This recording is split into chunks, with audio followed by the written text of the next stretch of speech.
All right, welcome back. We are about to start the last group of talks. Next talk we have is going to be discussing Jamf configurations from an attacker perspective. So let's give a round of applause.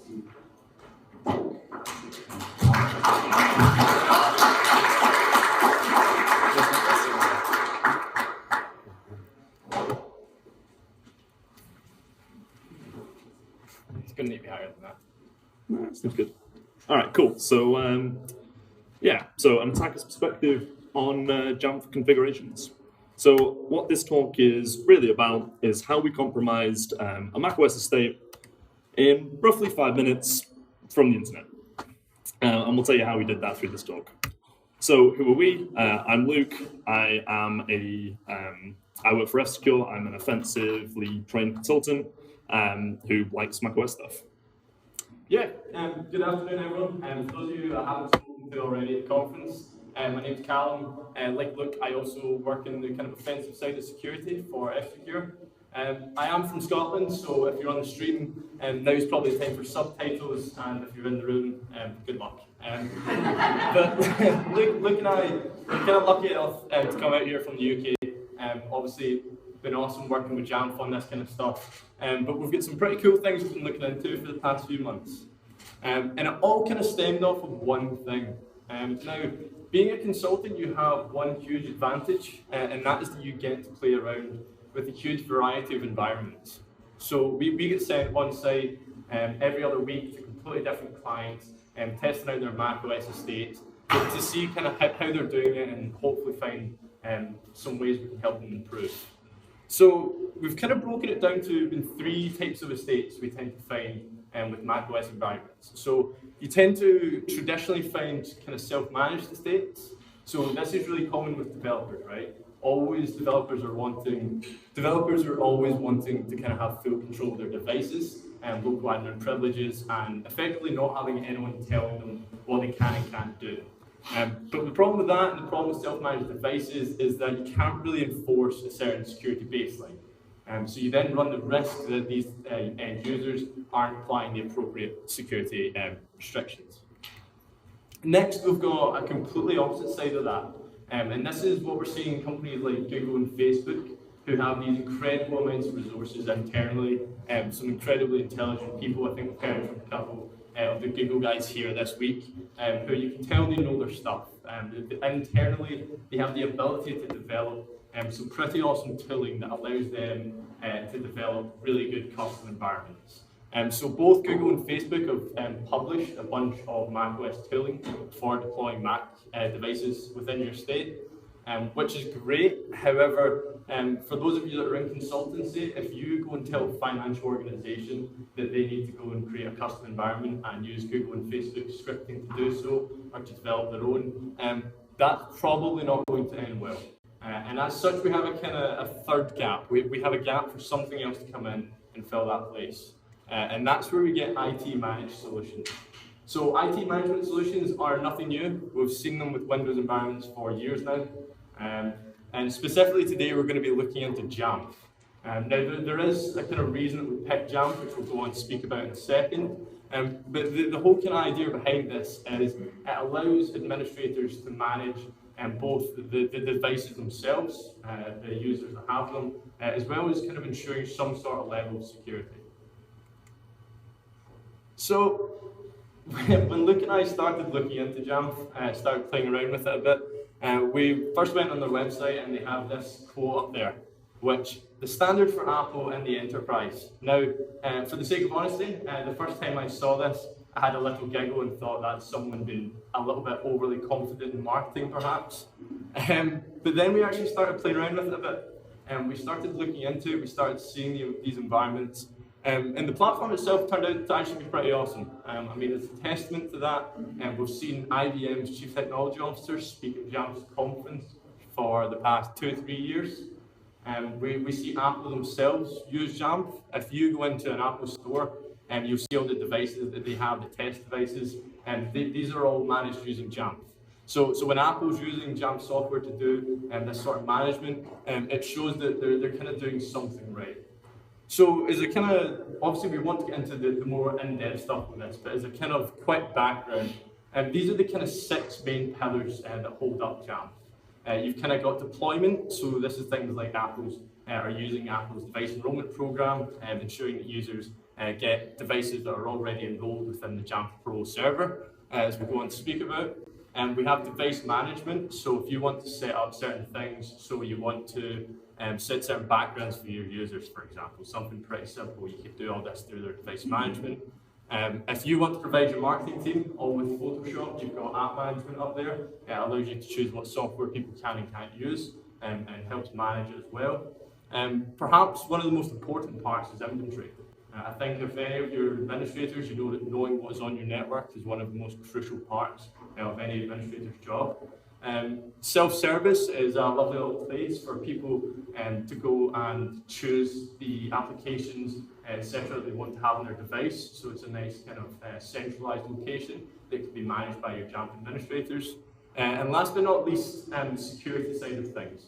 So if you want to ensure that none of your end user devices have AirDrop on, or for some reason you don't want your users to be using Bluetooth, you can turn all of these things off and you can manage this easily through Jamf.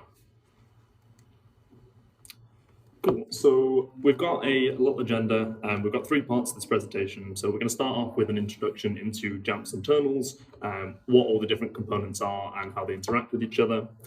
We'll move on to a few of the attacks that we've come up with against Jamf and a few of the things that we've done in operations.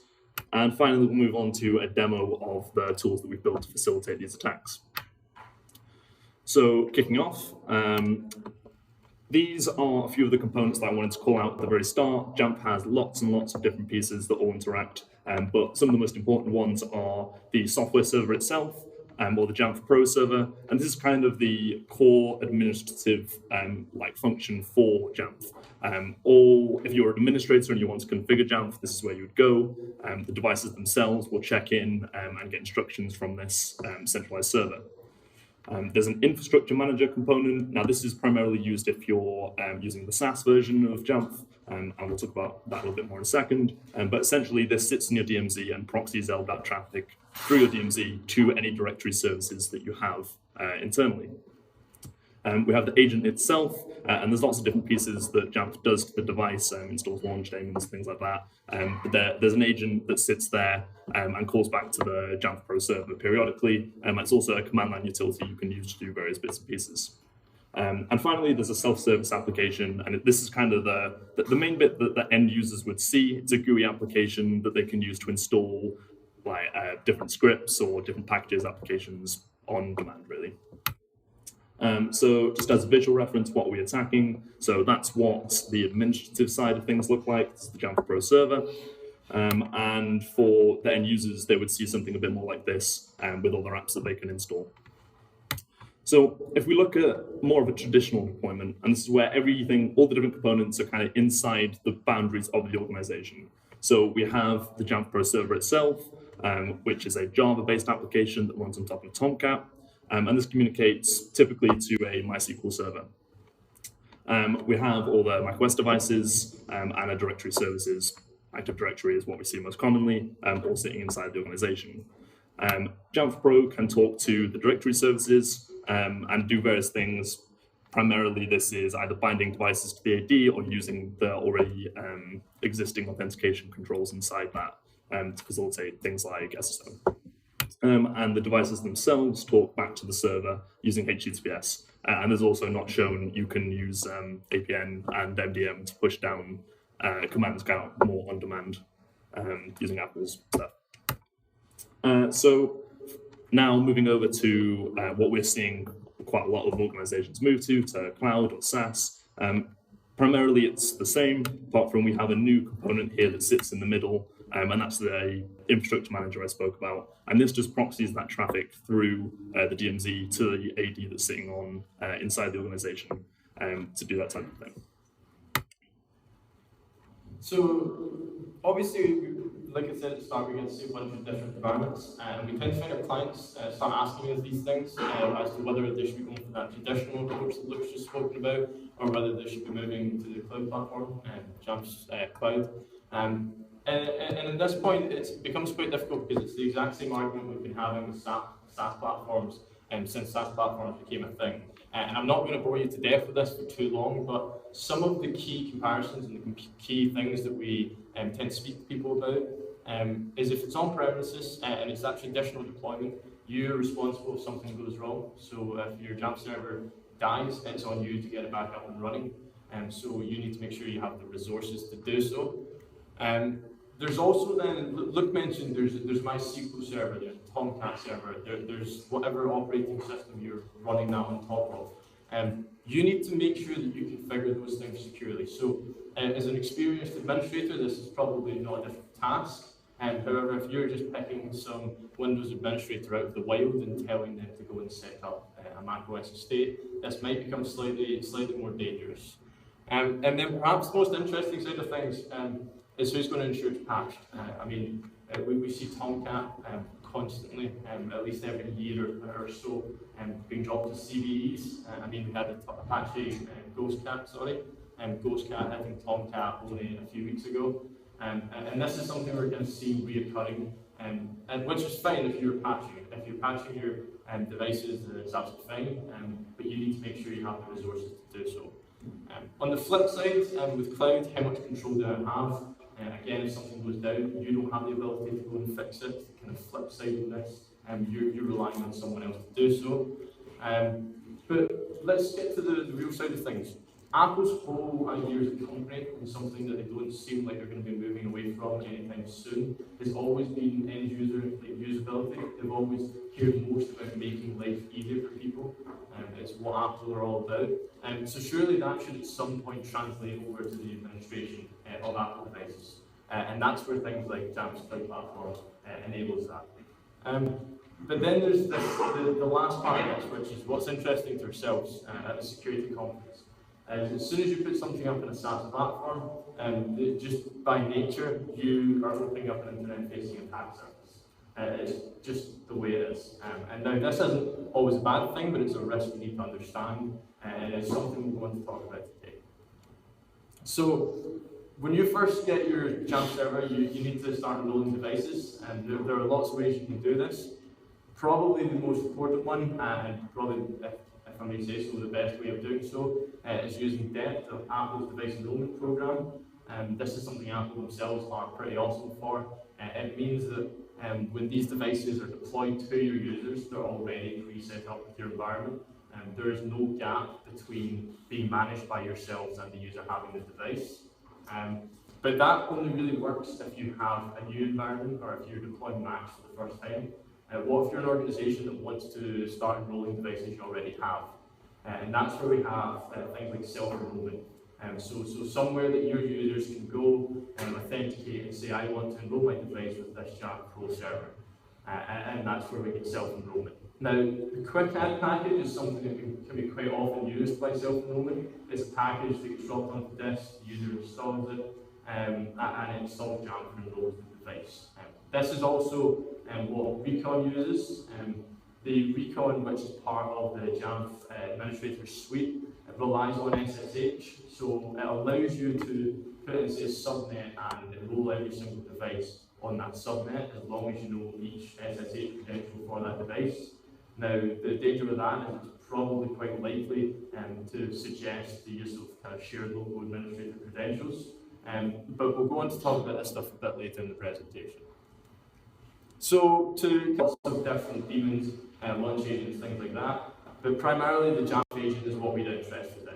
Now, the Jamf agent sends XML data across to the JSS, and so this is things pretty simple: the device ID, the username of the person sending this, or the device in which it's running, what kind of check-in it is, so whether it's startup, login. There's a periodic check-in that happens every 15 minutes where the Jamf agent will call out to the server, and then it will put in things like its IP address. So all pretty standard stuff. And at which point the Jamf server will determine if that specific device ID has any actions that need to be taken against it. So in this specific instance, the Jamf Pro server has decided that that device needs to run what Jamf calls a policy. Now this is something Luke will go on to speak about more in a second, but effectively a Jamf policy, this is saying just now that we're going to drop a file on disk, it is going to execute a bash script, and that bash script is going to create a temporary file. So it's nothing too sophisticated, but it's pretty much a letter sending over a script to then be run on the device. So what kind of things can you expect Jamf to be able to do to a device? So there's lots of things it can do, but the main three. So we're starting with configuration items, and this is essentially .mobile config files. And we learned a bit about this yesterday in the Mimics talk, but this is more legitimate use. And configuring the device, locking down settings, things like that. And that uses MDM. Moving on, we've got extension attributes. Now, this is data retrieval from a device, and it's completely indiscriminate. So you might say, okay, I want to collect the DNS servers that are running on all of my devices. You would specify a script for that example that would then run on the device, collect that data, and then store it in Jamf inside the computer object. Then you can do searches on that to work out this kind of information. And this is run when the device does recon to kind of learn about what's installed and some just general information about the device. So the last one, and one that we're going to talk about a little bit more later, is policies and script. And now this is, I would say, the most powerful. This lets you do pretty much anything. It's targeted, so you can say, okay, this policy should only run on devices in this country, or this set of users, or this LDAP group. And as for the actual actions, there's a long list. Jamf have kind of abstracted some of them away into the GUI, so things like managing accounts or files or file vault or something like that. You can do using the actions inside the GUI, but for the most raw access, you can just execute a script. Now, the scripts themselves or the policies can be executed in a few different ways. You can trigger them, you can set them to be triggered in self-service. So when the user requests it, you can do it on an event, so on a network change or on a login, or called from other policies. So Jamf also has some administrative tooling. There's lots of stuff that comes in the Jamf package, but the one that I'm going to call out here is Jamf Remote. Now, this is a more of a legacy tool, but it does point-in-time actions against devices using SSH. So you might say, run this script, and it will. You give it SSH credentials, and it will go in and it will perform that on the device. So we're going to move on to a few of the things we did against organizations that utilize Jamf. I just want to call out here. I guess, thank Jamf for their involvement in this. We've been speaking to them about some of the stuff we've been doing, and they've been extremely receptive, and have been working with us, which is really nice to see. Yeah, okay, so we've kind of walked you through how it all works, and now for the perhaps more important part is how we attack it, how we take how it works and kind of use it against itself. So up on the board just now is kill chain, and it's what we're using at F-Secure, and it's what we believe represents how attackers are going about targeting organizations. So the kind of steps at a high level, recon is your first kind of stage of any kill chain. It's pretty passive. It's where you want to find out as much about an organization as possible without really starting to target them. It's just some pretty basic OSINT type stuff. Delivery, we want to then start attempting to get into that organization's environment, and we want to find a way in which we can kind of start to get a foothold. Exploitation, we want to then, obviously the main thing is always code execution, right? We want to get some form of execution within that organization's environment, so we can begin targeting a bit further. C2 channel we're going to leave out for today's talk. It's not something that's really specific to Jamf, and it's something that's quite generic across most attacks. Persistence, now you don't want to go to the effort of finally getting a user to click on whatever you do, and then you can't persist on their device, or as soon as they turn their device off, you no longer have access. You want to be able to persist as long as you can. Internal recon, enumeration is a huge part of the game, especially for any of you that are involved in red teaming and that kind of stuff. You know, one of the most important parts is knowing what technologies are run within an organization. And then where it got really interesting for ourselves was lateral movement. So once you have that foothold, where can you go from there? Where can you start to move around within that organization and perhaps gain access to some perhaps more sensitive information? So the first part, and this is where I really enjoyed a lot of this research. I do a lot of perimeter work at F-Secure, and I love a bit of OSINT. Now, for those of you that do any OSINT work, you know it's not possible to do OSINT without some sort of pretty graph, even if it doesn't really mean all that much, it looks great and it makes it easier to explain these things. So whilst this might just look like a big blue blob up there, what this actually is the Jamf Cloud subdomains that I could find just from some forward DNS data. So we mentioned earlier about Jamf's SaaS platform. Well, if you're using Jamf's SaaS platform, you're provided with the Jamf Cloud subdomain, which means that it's pretty easy for someone on the internet to go and identify A, whether you're using Jamf itself, and B, where you're kind of managing it from. So this is about 3,500 Jamf Cloud subdomains, of which about 500 are no longer live, so they're not really of interest to ourselves. But this is still a pretty open scope, and there's not much to go and target there. All it really is some information disclosure on technologies being used. But we talked about self-enrollment earlier, and the ability for people to go to a certain portal and then enroll their devices. So looking at the decided, well, let's kind of narrow this down a bit, let's target self-enrollment. So we then take this graph and we kind of purge it a little bit and see which of these Jamf Cloud subdomains have self-enrollment enabled and are using any type of SSO platform or anything like that. And at this point we got down to about 300 subdomains. Now this is where it gets a bit more interesting because there are now 300 organisations that perhaps have something on the internet that they might not be overly comfortable with after seeing this talk today. Cool. So we're going to move on to delivery, and this is carrying on from what Calum was just saying. So this self-enrollment portal looks a bit like that. What would happen if we took one of our devices and enrolled it in somebody else's Jamf environment? And that's what we're going to do. So to do that, we need a couple of things. We need to know where this enrollment portal is. We need to know username, and we need to know a password. Now, this username and password, if they're using LDAP for authentication, is the same as their Active Directory username and password.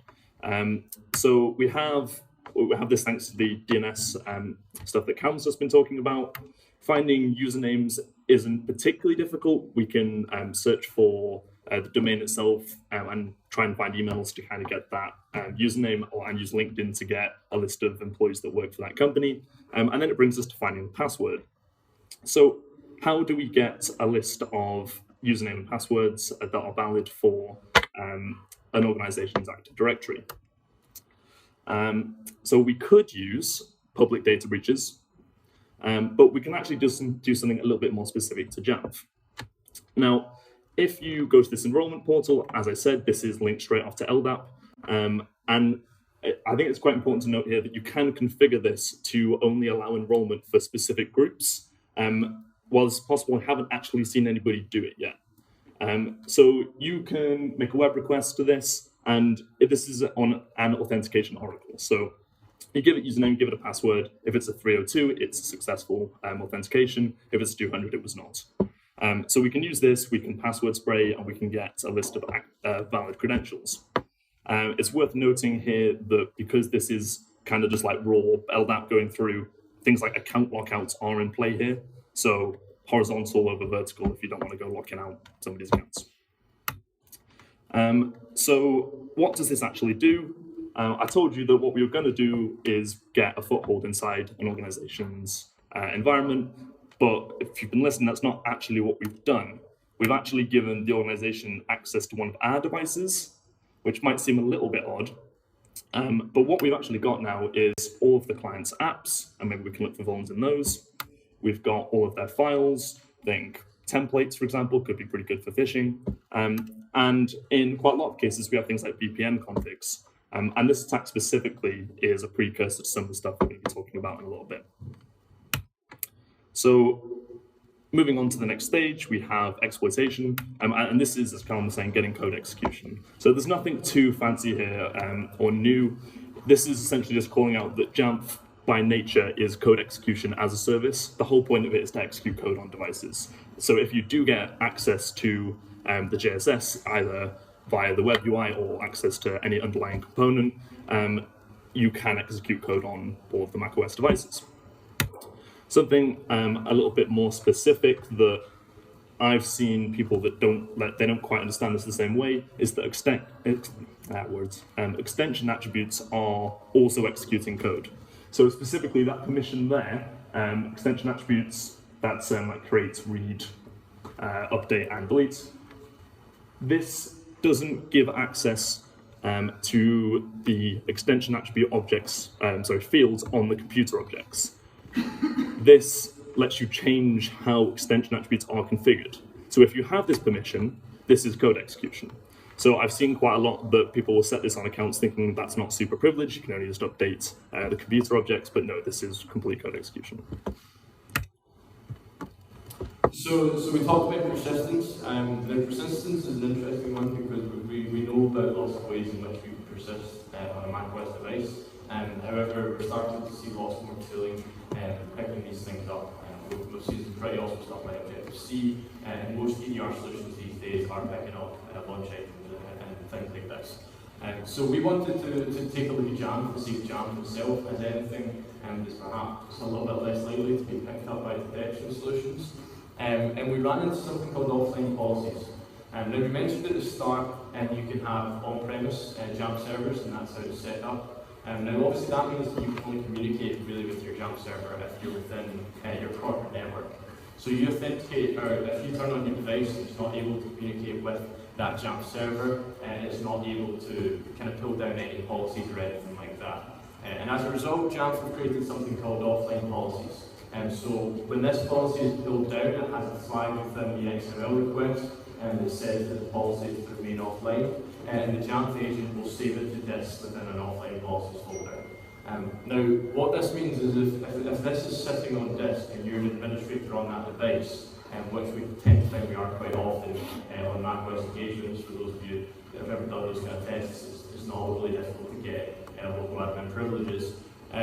You can access these offline policies that are sitting there stored, and you can change the contents of any of these policies. So you'll see within the contents here, it's just a straight up bash script. You can change this bash script, or whatever is in there, you can change it to whatever action you wish to take.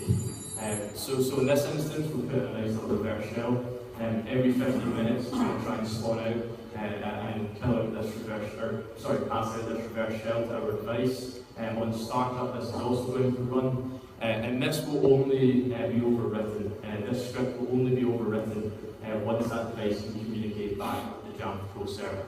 Now, it's very important on that point to notice that you can, whilst on that device, change where the Jamf Pro server is, so where the agent will try and communicate to. So you can change that to something that's never going to resolve, and as such, this offline policy will always be executed. And it's a nice little way of kind of continuously persisting on that device. And there's a lot of people are going to be looking for this kind of stuff. Now, this is a kind of sidestep, if you may. This is a sidestep of something we found while kind of playing around with Jamf. It doesn't so much work with our internet and compromising your entire state that we're talking about today, but it's definitely something that if I were an adversary, I would be using to target your Jamf environment. So Jamf has functionality, and we can see down the bottom left that when you enroll a device, you assign a user to whom owns that device. And so this is to do with the inventory stuff that Jamf does. Of course, you want to know everyone that's responsible for each device. Now you can put in, so say the letter A, for example, and then you can search for that. And Jamf will go away, it will create LDAM, and it will pull back any user that has the letter A within their username. Now, obviously, the larger the organisation, the more refined you're going to need to be, and there is a limit as to how many results Jamf can pull back. But you probably realise quite quickly this is something we can very easily brute force to pull back all the usernames within an Active Directory environment. But where it gets interesting is it's not just standard user accounts that are pulled back with this. For those of you that are familiar with Active Directory, if you look down at the bottom, you can see this here. We have a name that's been returned called crash plan server with a little $sign at the end. Those of you that are Windows people, you know that $sign means it's a computer account. Now, for an attacker, this is one of the nicest ways you're going to find of pulling down different technologies used by a device. and you can see any kind of service that's set up with a computer name within that Active Directory environment. So we're going to kind of start off with the lateral movement stuff. So this is where our research got pretty interesting, and this is where we found what we like think is the most kind of interesting stuff. So the first thing we looked into is Jamf has something called a management credential. And this management credential is applied to every single device that's self-enrolled. It is mainly used for anyone who needs to access the device over SSH. So the remote tool that Luke mentioned earlier that's part of the Jamf suite, it uses SSH to authenticate into the device and then execute certain policies and certain actions. Now, when you go to set up this management account, you're given two options you can see here on the board. You're given the option to specify a password, and you're given the option to randomly generate passwords. Now, there is a little disclaimer after the method for setting the password saying if you choose to randomly generate it, each device will have a unique password. However, the Jamf administrators that we have kind of been communicating with don't really seem to understand that this is effectively the exact same thing we've been seeing in Windows with local administrator accounts for the past 20 years. And as such, if you don't randomly generate that password and you specify that password, you're using the same management credential throughout your entire macOS fleet. Now, that to ourselves was interesting, so we thought, obviously, in the past, both in Windows and Linux guys, we're just going to pull the hash off the disk and crack the hash for that. But for anyone who's trying to do that with macOS hashes, it's not quite that nice, and it's a little bit tougher to do so. So we then had to get a little bit more creative. We decided, okay, well, this management account is mainly used for SSH, so let's go at it from that angle. Let's see if we can target SSH a bit. We couldn't alter the SSH binary, SIP protected. The next idea we had was PAM modules. You can actually choose what PAM modules the SSH binary uses, but you can add in any new PAM modules to your device. So again, SIP saves the day. But then we realised that from the perspective we're talking about, you are a local administrator on that device. So say, for example, we've self-enrolled the device, that management account has been added to the current device, we have a local administrator account for which we know the password. And as such, we can just stop the legitimate SSH processes running and start up our own. Now, SSH honeypots are nothing new, and there are plenty on GitHub that you can go and have a look at, which is exactly what Luke and I have done. And it's simply, you spin up your own SSH binary, which has its, for us, we used a little bit of a logging feature, and for any requests that are then sent to that SSH port, it will log the credentials. Now, this effectively means that you have that local administrator password. You have that shared administrator password that every Jamf enrolled device is using, and as such you can move laterally within the estate. Cool. So this is the last kind of attack vector that we're going to talk about, and this is all about credentials and policies and how to store them and where to store them. So as a recap, policies and the specific variant we're talking about here are scripts executed through policies, get executed on a device on various triggers. Now, this attack directly follows on from the self-enrollment. So at this point in time, we have a device that we are root on, and it's our device, but it's enrolled in the organization, the target organization's Jamf environment. So this is an example of a policy that potentially is not so good. So there is some credentials here that are sitting inside the policy. Now, these credentials here are used to speak back to the JSS over the REST API. And this is an actual script that I've seen in the wild. Now, when these policies are executed, they're downloaded, dropped to that folder, executed, then deleted. Now, you do need to be root to access that folder, but because we are root, we can just go in and read the credentials, which is great for us. Now, Jamf recognized that this is not a particularly good idea and explicitly recommend against it. So what do we see people doing instead? Well, the other way is putting them in arguments. So just like you would pass arguments to any other application, Jamf supports this in kind of the policy setup. So you give it a script, then you give it the arguments you want to pass to it. And we see people putting credentials in there instead. it looks a bit like that. Now, this is essentially just the same thing. If you run PS, you can see all of the command line arguments that were passed to all the programs, and you can just read those out. So those credentials, again, are just sitting there, and we can read them. Now, what's great about this is we don't even need to be root. So we can sit there low priv on a machine and read the credentials. And I've used this to escalate privileges on devices when the management or like root credentials being passed in through this way. Now, there's another case that we've seen, and this is slightly different. Now, this comes from two reasons. So, Jamf have some guidance around this saying that in their case, that everybody inside the organization, or at least used to, had access to their testing Jamf servers. Now, if you're putting credentials everywhere, then people can just log in and see the credentials. So they didn't want to do that. So what they did instead was put an encrypted version of the credential in that argument, and then put the decryption function and the salt and passphrases inside the script body itself. And another reason I've seen people doing this is so that when all this gets logged to their SIEM, their analysts don't see all of their credentials flying around. But obviously, we have access to both of these data sources, so from our perspective, this is the same. So, how deep does the rabbit hole go? We're still falling. I've seen this everywhere. This is, I would say, there's only one organization that I've done a test where they've got Jamf where I haven't been able to exploit this vuln to get some kind of privilege. I've gone from, I've got privilege escalations on the local device, I've gotten complete control over the JSS, and I've even moved into Windows estates. There was a case where there's Active Directory credentials there that had generic call to every other workstation, Windows and Mac in the estate. So this stuff can be pretty critical. But we've got a few examples. So this was the script I was talking about earlier.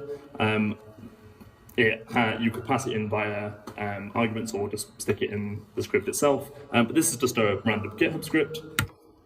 But there's some more examples. So this one is on Jamf-Nation's third-party section. So this is a place that anybody can kind of go and upload example scripts. And this one's my personal favorite, actually, because this one calls for domain admin username and passwords, which would be great. Like, if I saw this on the test, I would be a very happy man.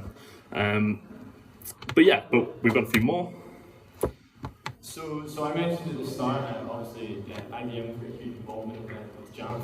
They talk about their usage with it, and it seems to be going great for them as an organisation. And it's so great that they developed an app called Mac at IBM. And this Mac at IBM application, it allows them to add in a little bit more detail during the enrollment process. So Luke and I heard about this application and decided that it was definitely worth going and digging. And lo and behold, within one of their example scripts, they are, and it's worth noting it is just an example script, it's not something that runs by default. It's an example script they provide to people using this. They use the same thing, they're passing the JSS API creds as system arguments. For a low privilege user is going to be able to do these things. Now, it's worth noting that whilst this is an example script, they are literally telling people that if you want to communicate with the JSS, you put credentials as parameters, which isn't exactly an ideal way of going about doing this. But it kind of, we started realising that this wasn't just one case or two case, that we were getting lucky. And we started realising that this was literally everywhere. So we went and had to dig around, and we found some things within Jamf Professional Services, within their Jamf Pro scripts. Now, it is worth noting that this is archived, it's still publicly accessible, but it's archived. Within Jamf's main GitHub repository, they've got the sys for macOS, which you'll notice is also being contributed to by Apple Professional Services. So a lot of big players here, and it's the same mistakes that Luke's just spoken to you about. And it really is just a slight misunderstanding of where these creds are going and the potential risk of putting these creds anywhere near an end user's device.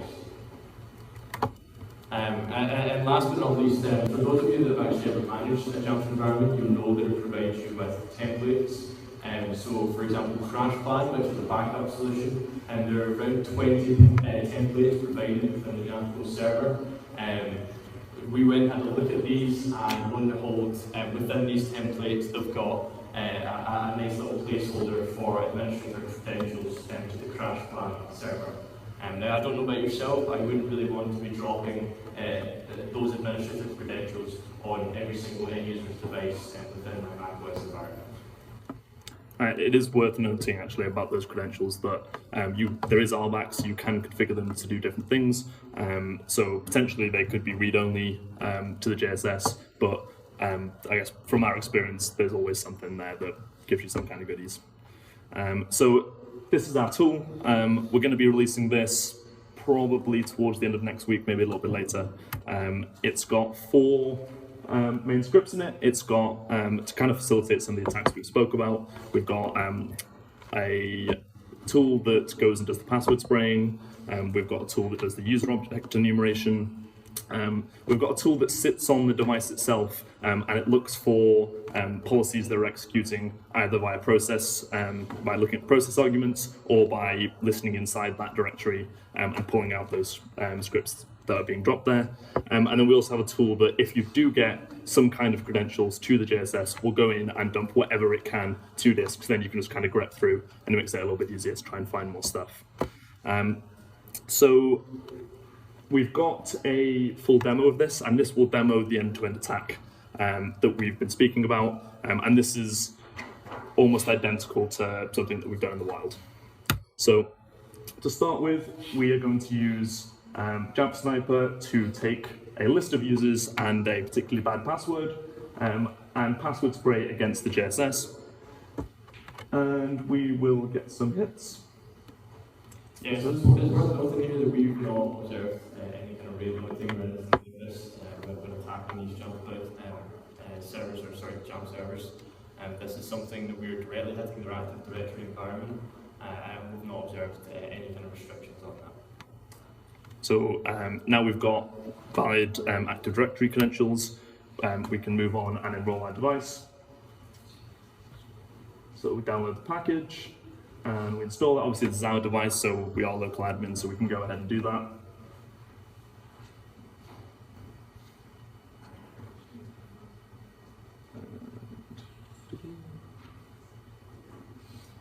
Yeah, so again, on how this enrollment section works, there's a few different ways you can actually configure this. So you configure it to go through SSO, something like Azure AD, which is great. That obviously doesn't have this problem because you can stick MFA and things like that on it. The other way you can do it is restrict it to certain groups, which doesn't completely alleviate the problem, but it makes it a lot harder. So this is just installing all of the Jamf bits and pieces, the CLI and launch names and stuff, and it's doing the initial enrollment policies that it needs to do. And in case channels, we are killing time because it takes a bit of time for it to actually go through. It's at the slowest VM ever. Give it 30 seconds here and we will get it. Okay. Yep, so the enrollment process is complete. So this is enrolled now. So top left terminal is our tool that's listening. And on the bottom right, we run the CLI just to kind of force a check-in. So it's enrolled, we've set a nice wallpaper, and we can see on the left here all of the things that have been executed. So it's copied all of the scripts to a folder. You can see the lap script, set wallpaper, and we can just read these. That random GUID there is the extension attribute, so that's that crash plan one, so we've got those creds. And if we go into the log, we can see the actual process arguments of the policies that we're executing. So we can take these creds, log back into the JSS, and we now have administrative access to every macOS device in the estate.